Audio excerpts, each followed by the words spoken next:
بسم اللہ الرحمن الرحیم نحمدہ ونصلی علی رسولہ الکریم اما بعد۔ آسان بنیادی تعلیمات کے اس کورس میں آج ہم پڑھ رہے ہیں وضو کا بیان۔ سوال: وضو کسے کہتے ہیں؟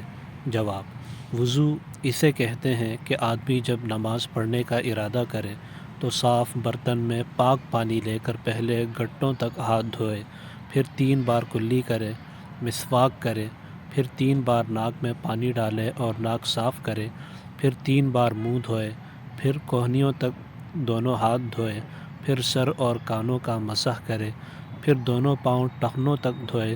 وضو کرنے کا طریقہ تعلیم الاسلام کے پہلے حصے میں تم پڑھ چکے ہو۔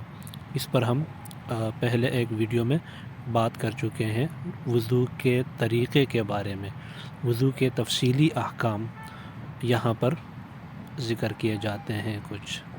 سوال: وضو میں کیا یہ سب باتیں ضروری ہیں؟ جواب: وضو میں بعض باتیں ضروری ہیں جن کے چھوٹ جانے سے وضو نہیں ہوتا، انہیں فرض کہتے ہیں، اور بعض باتیں ایسی ہیں جن کے چھوٹ جانے سے وضو ہو جاتا ہے مگر ناقص ہوتا ہے، انہیں سنت کہتے ہیں، اور بعض ایسی باتیں ہیں کہ ان کے کرنے سے ثواب زیادہ ہوتا ہے اور چھوٹ جانے سے کوئی نقصان نہیں ہوتا، انہیں مستحب کہتے ہیں۔ سوال: وضو میں فرض کتنے ہیں؟ جواب: وضو میں 4 فرض ہیں۔ نمبر 1: پیشانی کے بالوں سے ٹھوڑی کے نیچے تک اور ایک کان سے دوسرے کان تک منہ دھونا۔ نمبر 2: دونوں ہاتھوں کو کوہنیوں سمیت دھونا۔ نمبر 3: چوتھائی سر کا مسح کرنا۔ نمبر 4: دونوں پاؤں ٹخنوں سمیت دھونا۔ چوتھائی سر کا مطلب یہ ہے کہ ہتھیلی کو آپ گیلا کریں اور اس کو سر پر رکھ دیں، تو جس قدر آپ کے بالوں سے آپ کی ہتھیلی لگے گی، آپ کی ہتھیلی کے نیچے آپ کے جس قدر بال آئیں گے، جس قدر سر کا حصہ آئے گا، یہ چوتھائی سر کہلاتا ہے، اور اتنا مسح کرنا یہ فرض ہے۔ اس کا یہ مطلب نہیں ہے کہ ہم نے صرف اتنا ہی مسح کرنا ہے، ہم نے مکمل سر کا مسح کرنا ہے، کیونکہ مکمل سر کا مسح کرنا سنت ہے، اور ہم نے وضو میں سنتوں کی بھی مکمل ادائیگی کرنی ہے، کیونکہ کسی بھی سنت کے چھوڑنے سے وضو ناقص ہوتا ہے، ادھورا ہوتا ہے۔ سوال: وضو میں کتنی سنتیں ہیں؟ جواب: وضو میں 13 سنتیں ہیں۔ نمبر 1: نیت کرنا، بسم اللہ پڑھنا، پہلے 3 بار دونوں ہاتھ گھٹنوں تک دھونا، مسواک کرنا، 3 بار کلی کرنا، 3 بار ناک میں پانی ڈالنا، داڑھی کا خلال کرنا، ہاتھ پاؤں کی انگلیوں کا خلال کرنا، ہر عضو کو 3 بار دھونا، 1 بار تمام سر کا مسح کرنا یعنی بھیگا ہوا ہاتھ پھیرنا، دونوں کانوں کا مسح کرنا، ترتیب سے وضو کرنا، پے در پہ وضو کرنا کہ ایک عضو خشک نہ ہونے پائے کہ دوسرا دھو لے۔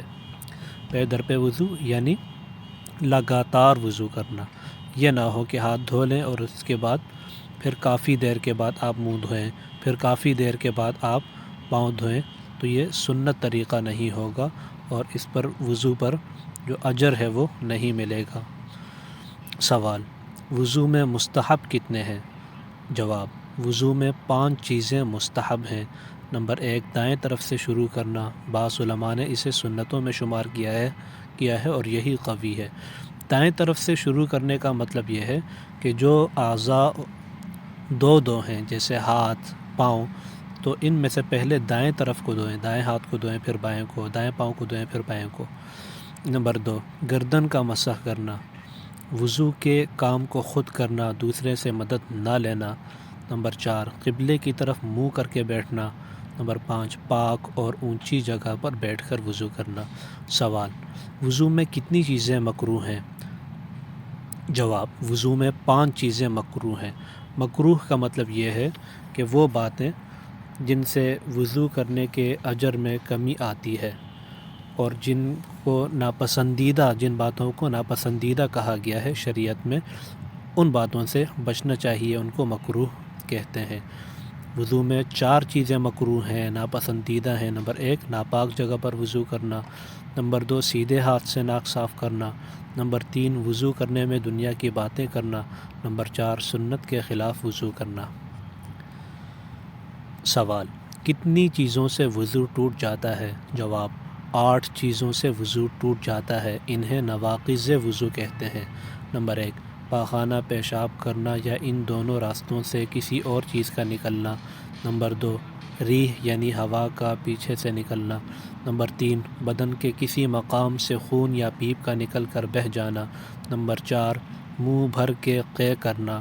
نمبر 5 لیٹ کر یا سہارا لگا کر سو جانا۔ نمبر 6 بیماری یا کسی اور وجہ سے بے ہوش ہو جانا۔ نمبر 7 مجنون یعنی دیوانہ ہو جانا، پاگل ہو جانا۔ نمبر 8 نماز میں قہقہہ مار کر ہنسنا۔